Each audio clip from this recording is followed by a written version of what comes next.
البحار. بسم الله الرحمن الرحيم. الحمد لله رب العالمين والصلاة والسلام على رسول الله وعلى آله وصحبه ولا حول ولا قوة إلا بالله. اللهم اغفر لنا ولوالدينا ولمشايخنا ولمن له حق علينا وللمسلمين والمسلمات. اللهم اهدنا لما اختلف فيه من الحق بإذنك إنك تهدي من تشاء إلى صراط مستقيم. اللهم faqihna fid din wa 'allimna ta'wil.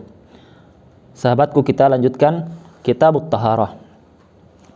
Kita sudah selesai kemarin baca muqaddimah muallif, kemudian kita membaca kitab selanjutnya atau pembahasan selanjutnya Kitabut Taharah. Dikatakan kitab karena dia mengumpulkan berbagai pembahasan-pembahasan di dalamnya. Ya, dikatakan Kitabut Taharah karena di dalamnya itu mengumpulkan pembahasan-pembahasan taharah. At-taharah yaitu bersuci secara bahasa. An-nadzafah yaitu mensucikan, yaitu baik mensucikan diri secara hissi maupun secara maknawi, membersihkan diri dari perangai-perangai yang buruk, dari kesyirikan, dari akhlak yang tidak baik, ya, dari hasad, dari buruknya hawa nafsu dan semisal, yaitu itu ada at-taharah secara bahasa. Sedangkan taharah secara istilah fuqaha yang dimaksud mereka adalah intinya raf'ul hadas dan izalatun najas, mengangkat hadas dan izalatun najas, menghilangkan najis. Ya. Kita bahas satu dulu ini. Kenapa para ulama membuka awal kitab fikih dengan Kitabut Taharah? Ya, Kitabut Taharah. Mereka menjelaskan karena taharah itu merupakan pembahasan mensucikan. Maka apa? Maka ini isyarat sebelum kita memulai ilmu, kita mensucikan diri dulu. Ya. Dari apa? Dari rusaknya hati, dari rusaknya maksud tujuan, rusaknya niat, ya. Dan semisal itu, rusaknya akhlak.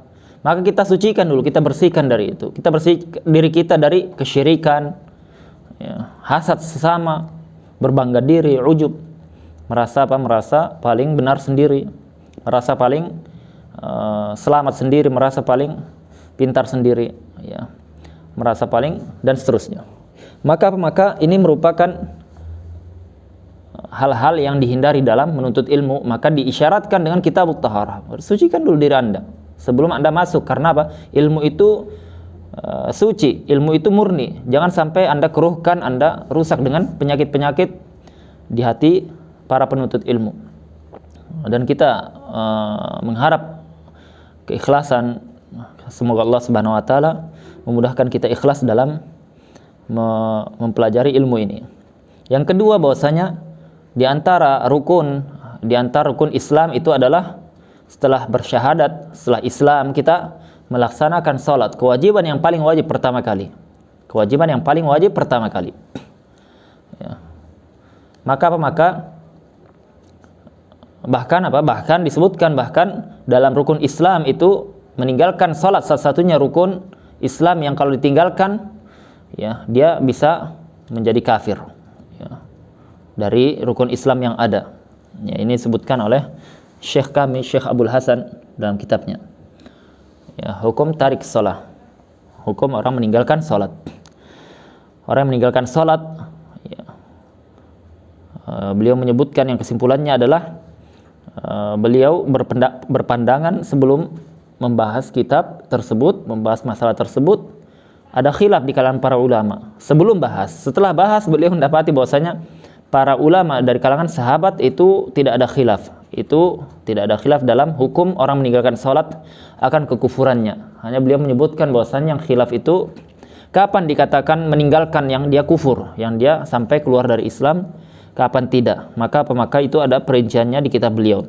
Tetapi ala kulli hal kesimpulannya bahwasanya kita dapati para ulama itu berselisih dalam masalah hukum meninggalkan salat kalau dia karena malas, bukan karena mengingkari kewajibannya. Karena hukum orang meninggalkan salat kalau dia mengingkari kewajibannya, maka tidak ada khilaf di kalangan para ulama, dia dimintai tobat, kalau tidak maka dia dipenggal lehernya karena dia keluar dari Islam, murtad. Nah, sedangkan salat ini memiliki syarat utama, ya. Syarat utama adalah at-taharah, yaitu bersuci. Syarat utama adalah bersuci. Maka dikedepankan pembahasan taharah karena kita akan mengkaji masalah inti atau masalah rukun Islam, yaitu salat. Maka dikedepankan pembahasan bersuci dulu, ya. Kemudian setelah beliau menyebutkan bahwasanya ini kitab taharah, maka kita katakan taharah di sisi para ulama fikih itu adalah raf'ul hadath, mengangkat hadas, ya. Dikatakan raf'ul hadath, mengangkat hadas, ya.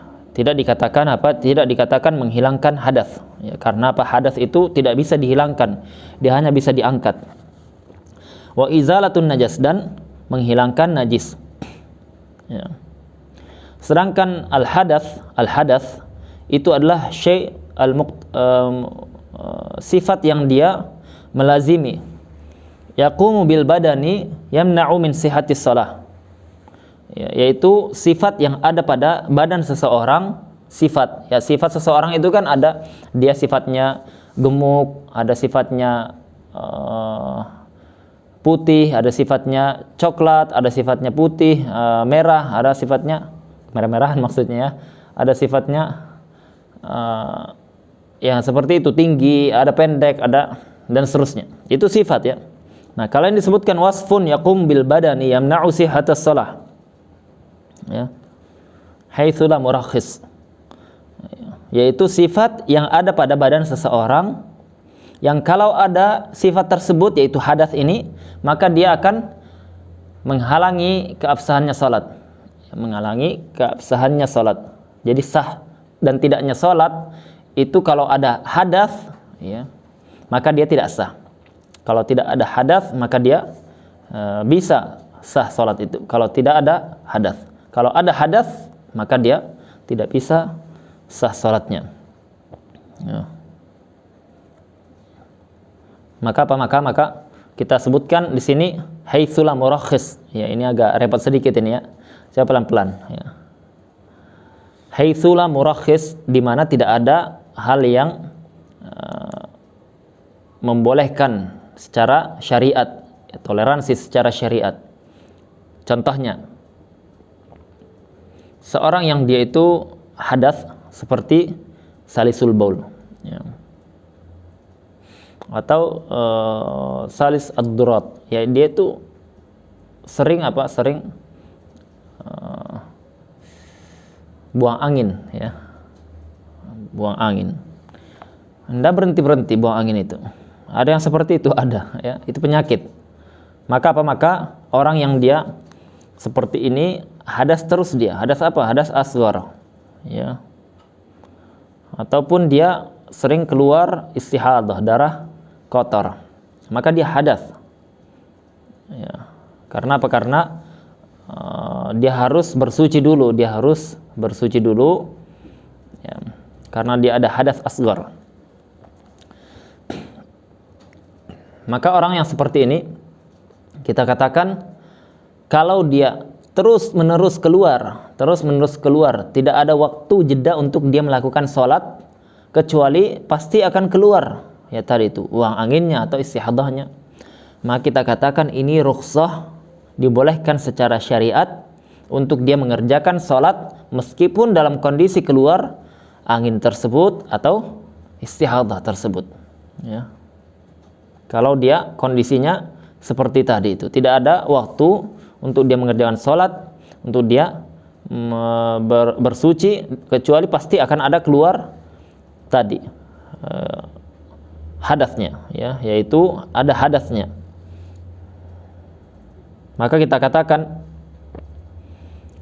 orang yang dia memiliki hadas seperti itu, maka dia tidak bisa sah salatnya. Yamna'u sihhatas shalah wa kullu ma tushtarat lahu tahara illa bimurakhis. Wal hadatsu ala thalatha anwa'. Sedangkan hadas itu ada 3 jenis. Ya. Yang pertama hadas asghar. Yang kedua hadas mutawassit. Yang pertama hadas asghar, yang kedua hadas mutawassit. Yang ketiga hadas akbar. Hadas asghar yaitu semua yang yanqudul wudu, membatalkan wudu. Semua yang membatalkan wudu, ya, yaitu buang angin atau buang air besar atau buang air kecil. Itu hadas asghar. Yang kedua, hadas mutawassit. Yang kedua hadas mutawassit, yaitu hadas yang pertengahan. Hadas yang pertengahan. Wa huwa ma yujibul ghusl min jima'in aw inzal. Itu sesuatu yang mewajibkan mandi wajib. Ya, mandi wajib kapan? Ketika dia mau salat, mau membaca Al-Qur'an, mau masuk dalam masjid, ya. Ketika dia mau berhubungan dan suaminya, maka itu hadas mutawassit yang mewajibkan mandi wajib. Dari apa? Dari berupa karena sebab jima atau berhubungan dan suami istri, atau inzal karena sebab dia keluar mani, ya, meskipun tidak sampai berhubungan badan. Yang terakhir hadas akbar. Hadas akbar wa huwa ma yujibul ghusl min haid au nifas. Sesuatu yang dia mewajibkan mandi wajib juga dari berupa haid dan nifas, ya, haid ataupun nifas. Maka ada juga yang membagi bahwasanya hadas akbar yaitu semua yang mewajibkan mandi, baik itu jima maupun selain jima, ya. Kalau sebagian syurah atau pensyarah itu membagi menjadi dua, ada yang membagi menjadi tiga seperti ini. Kemudian kalau kita sudah mengetahui bahwasanya secara ahli fikih, secara istilah fikih, taharah, bersuci itu adalah raf'ul hadas, mengangkat hadas. Maka apa yang diangkat? Yang tadi itu bisa hadas akbar, bisa hadas mutawassit, bisa hadas asghar, ya, salah satu dari tiga. Ya, mengangkatnya dengan apa? Mengangkatnya dengan berwudu kalau hadas asghar, atau dengan mandi wajib kalau dia hadas mutawassit atau hadas akbar. Ya. Nanti cara berwudu, cara mandi wajib dan seterusnya akan dijelaskan pembahasan selanjutnya. Kemudian apa? Kemudian ta'rif, definisi dari taharah itu sendiri adalah mengangkat hadas wa izalatun najas, dan menghilangkan najis. Ya. Najis itu apa? Ya, kita harus tahu dulu. Kita kaji detail satu persatu dulu. Kita urai satu persatu dulu, ya. Nah, najis itu adalah kul mustaqdzar, semua yang dia itu menjijikan. Itu namanya apa? An-najis. Semua yang jorok, yang menjijikan, ya. Maka dia itu secara bahasa. Tetapi yang dimaksud oleh fuqaha di sini bukan itu. Bukan semua yang menjijikan itu adalah najis, tidak. Itu secara bahasa, ya. Secara bahasa, faham ini. Jadi secara bahasa semua yang menjijikan.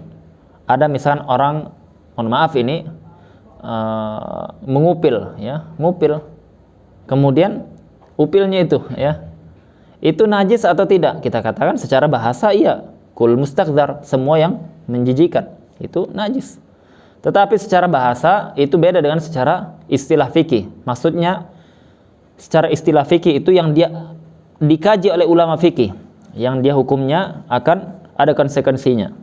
Maka kita katakan secara istilah fikih, ya. Jadi tadi itu yang upil itu tidak najis secara istilah fikih, tidak najis secara istilah fikih. Ya, secara istilah fikih, kul mustaqdzarin yamna'u sihhatas salah haitsu la murakhis. Ya, semua sesuatu yang dia itu menjijikan, yang dia menghalangi sahnya salat. Ya, kalau tidak ada hal yang membolehkannya, yang ditoleransi oleh syariat, yaitu setiap hal-hal yang mustaqdzar, yang dia itu menjijikan, yang menghalangi dari sahnya salat, kecuali kalau ada rukhsah dari syariat, ya. Jadi contohnya misalkan apa? Najis seperti air kencing, air seni, ya, seperti kotoran hewan maupun kotoran manusia, yang dimakan ataupun tidak, itu semuanya najis versi ulama fikih Syafi'i, ulama Syafi'iyah. Maka apa? Maka dia kalau ada ketika orang sholat kemudian dia terkena najis berupa kotoran hewan, ya, berupa kotoran hewan, ada burung misalkan, ya, kemudian keluar terkena di telinganya, maka najis, ya, maka apa? Menghalangi sahnya sholat, ya, karena diantara keabsahan sholat itu harus kita suci dari 3 hal: pada anggota tubuh, pada pakaian, pada tempat kita sujud, ya, tempat kita sholat. Maka 3 hal ini harus suci. Kemudian apa? Kemudian mu'alif di sini mengatakan, menjelaskan bahwasanya syarih di sini pensyarah menjelaskan bahwasanya setiap yang dia itu menjijikan, yang menghalangi keabsahan salat, kecuali kalau al-murakhis, kecuali kalau ada toleransi dari syariat, rukhsah dari syariat. Rukhsah dari syariat itu adalah keringanan dari syariat. Maka kita katakan bahwasanya keringanan dari syariat itu banyak jenisnya, ya. Keringanan karena apa? Karena jauh, karena hujan, karena macam-macam, ya, macam-macam. Ya, disebutkan itu dalam kitab Al-Ashbah wan Nadhair. Ya, tapi karena ini untuk pemula kita pembahasannya kita fokuskan saja. Ya, kita fokuskan saja, kita mura'atan litullabil mubtadi'in, kita menjaga para penuntut ilmu yang pemula. Kita tujuannya memudahkan Anda sekalian untuk belajar fikih. Mudah-mudahan yang kita jelaskan ini, ya, meskipun sebagian sulit, dirasa sulit, maka berdoa kepada Allah Subhanahu wa taala, berdoa agar Allah Subhanahu wa taala mudahkan, ya. Allahumma la sahla illa ma ja'altahu sahla wa anta taj'alu sahla idza syi'ta sahlan. Ya Allah, mudahkanlah, semua yang sulit itu akan mudah bagimu, ya Allah. Ya Allah, Engkau yang memudahkan urusan, sesuatu yang berat akan menjadi mudah dengan izin-Mu, ya Allah. Maka berdoa, ya Allah, mudahkan urusanku, mudahkan dalam memahami ilmu agamamu, ya. Maka apa? Maka kesimpulannya bahwasanya setiap yang dia itu menjijikan, yang menghalangi sahnya salat, kecuali kalau ada rukhsah dari syariat, maka itu adalah najis. Contoh rukhsah dari syariat kita apa? Orang salisul baul, ya, orang yang dia kencing terus. 1 menit kencing, 1 menit lagi kencing lagi. Ya, sudah bahkan sampai pakai pampers, kasihan, ya, orang-orang seperti itu. Kalau sudah masuk WC sampai berjam-jam dia, kasihan, ya. Ini sebagian kaum muslimin, saudara-saudara kita diberikan musibah seperti itu. Mudah-mudahan Allah Subhanahu wa taala mengampuni dosa-dosanya, ya. Maka kalau dia mau sholat, dia mau wudu, tidak bisa dia wudu. Kenapa? Karena ada najasa terus, dibersihkannya, mau wudu lagi, keluar lagi, ya. Maka apa? Itu najis. Maka kita katakan itu najis, ya. Dia dikatakan najis, air kencingnya itu najis. Tetapi kita katakan najisnya ini diampuni, diberikan syariat kelonggaran khusus untuk kasus dia ini, sehingga dia boleh melakukan sholat meskipun keadaannya keluar najis seperti itu, ya. Jadi kita katakan dia najis tetapi diberikan rukhsah, diberikan keringanan syariat, sehingga tidak membatalkan sholatnya, ya, tidak menghalangi dari keabsahan sholat. Bisa dipahami, ya. Jadi maksudnya apa? Setiap yang dia itu menjijikan, ya, seperti air kencing tadi, kemudian dia menghalangi sahnya sholat, itu adalah najis, ya, itu adalah najis. Kita kalau ditanya, taib orang salisul baul, bukankah dia keluar kencingnya menjijikan, kan? Kemudian dia tidak batal sholatnya, sah sholatnya, disebutkan oleh ulama fikih. Maka kita katakan betul, ya, betul, ya.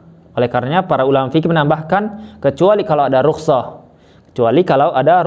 yang menambahkan dalam definisi an-najasah. Definisi najis itu adalah setiap yang menjijikan, yang membatalkan, mencegah dari keabsahannya salat, kecuali kalau ada rukhsah. Kalau ada rukhsah, maka dia tidak menghalangi dari keabsahan salat, meskipun dia tetap dikatakan najis. Ya. Mudah-mudahan difahami. Kemudian an-najasah ada 3 jenis.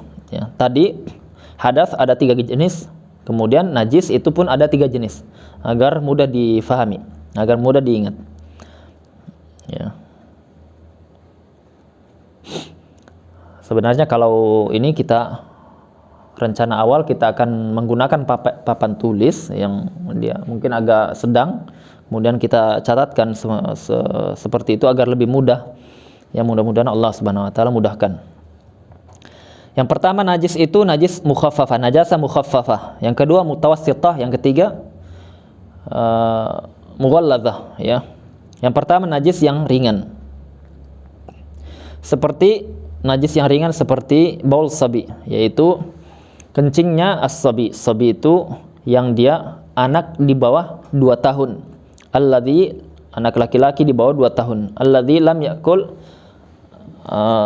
ghairul laban, yang dia tidak memakan kecuali ASI ibunya saja, ya.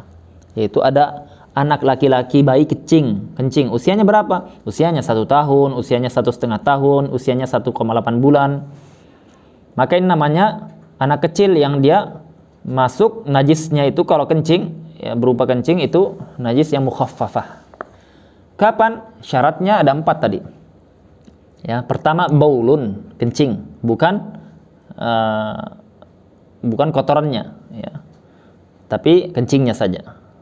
Kotorannya bukan lagi mukhaffaf, bukan lagi najis yang ringan, tetapi najis yang pertengahan. Ya, pertama. Yang kedua, sobi, bukan sobiyah. Ya, sobi itu adalah anak bayi kecil yang dia masih di bawah 2 tahun, yang masih di bawah 2 tahun, yang dia itu laki-laki, bukan wanita, ya, bukan wanita. Kalau wanita dia bukan najis yang ringan. Ya. Kemudian yang ketiga, yang dia lam yakul al-laban, lam yakul ghairal laban, belum makan kecuali baru ASI ibunya. Ya. Kalau dia makan berupa misalkan minum air putih, makan minuman-minuman susu bubuk yang sudah ada sekarang yang instan, maka itu tidak lagi dia najisnya najis yang ringan. Ya, atau dia di atas 2 tahun, maka dia tidak lagi najis yang mukhaffaf atau najis yang ringan.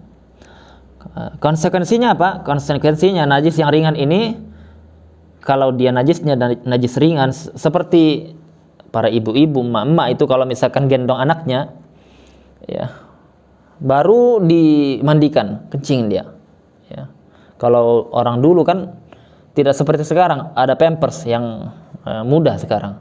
Kalau dulu tidak ada. Atau sekarang misalkan dia lupa pakaikan pampers, kencing, ya. Dia baru mau sholat, kemudian kena semua pakaiannya. Maka kita katakan najis yang ringan ini, ya, disebutkan oleh ulama fikih Syafi'i bahwasanya dia cukup rosh, ya. Ya, rosh itu hanya sekedar dia ambil air dipercikannya, ya. Dipercikannya. Yang penting dia terpenuhi 2 syarat. Yang penting terpenuhi 2 syarat. Ya. Kita fokus kepada fikih amali, fikih yang, ya, bisa diterapkan. Yang penting 2 syarat ini terpenuhi. Yang pertama, harus dia itu ya'umul mahal, harus air percikannya itu mencakup dari semua rembesan dari kencing anaknya tadi yang usia di bawah 2 tahun, laki-laki ini. Ya, jadi percikannya sampai kira-kira percikan air ini mencakup semua atau kena semua bagian yang ada najisnya. Ya. Yang pertama. Yang kedua, tidak ada bekas tanda-tanda najis ini. Ya, dari baunya tidak ada sudah. Ya. Baunya sudah tidak ada. Karena apa? Karena sudah dianggap hilang najisnya. Karena apa? Karena najisnya mukhaffafah, yaitu najis ringan, ya. Karena apa? Karena minumnya cuman ASI tadi, dia tidak akan terlalu bau, ya. Maka dia ringan, cukup dengan air. Ketika hilang baunya itu, bau najisnya, bau kencingnya, itu menunjukkan bahwasanya air lebih kuat dibandingkan najisnya. Maka apa? Dihukumi tahur, dihukumi suci, ya, dihukumi suci. Maka apa? Boleh sudah ibunya ketika sudah seperti itu, dia tidak perlu dia peras, tidak perlu, dia sudah boleh untuk melakukan sholat. Ya, dia boleh untuk melakukan salat. Pakaiannya boleh dia pakai karena sudah hilang najisnya.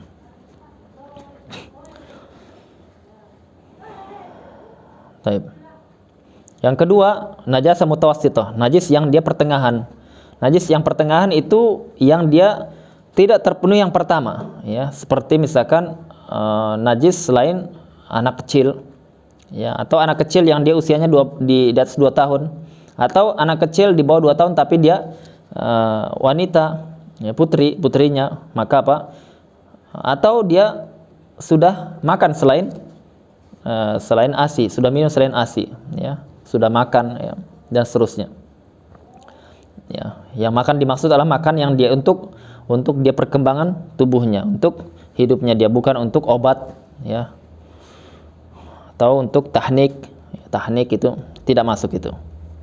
Maka kita katakan seperti buang air kecil, air besar, ya, pada umumnya dari manusia maupun hewan, ya, itu najasa mutawassithah. Caranya memang tetap harus kita siram dengan air. Cara menghilangkannya harus dengan air, disiram sampai hilang najisnya, hilang baunya, hilang bekasnya. Kemudian yang terakhir adalah najasa mughalladzah. Najasa yang dia itu mughalladzah, yang dia itu di ghalladzahu syari', yang dia dianggap besar oleh syariat, dianggap harus dia butuh cara yang lebih ekstra untuk menghilangkan najisnya. Kabaulil kalb wal khinzir, seperti kencingnya anjing dan babi, ya, maka itu disebutkan dalam hadis, ya, harus dengan 7 kali siraman, ya. Ulahunna bit turab, yang pertama kali dengan turab. Jadi ada air yang dia itu diambilkan turab, ya, kemudian ditaburkan, kemudian disiramkan, itu pertama, ya. Kemudian disiram lagi setelah itu 6 kali, ya, untuk menghilangkan najasa dari baul, dari kencing anjing ataupun babi. 6. Maka itu penjelasan dari ta'rif, definisi thaharah yang bisa kita sebutkan, dan perincian atau pembagian dari hadas dan pembagian dari najis. Sampai sini kita lanjutkan pertemuan berikutnya. Subhanakallahumma wa bihamdika asyhadu an la ilaha illa anta astaghfiruka wa atubu ilaik. Assalamualaikum warahmatullahi wabarakatuh.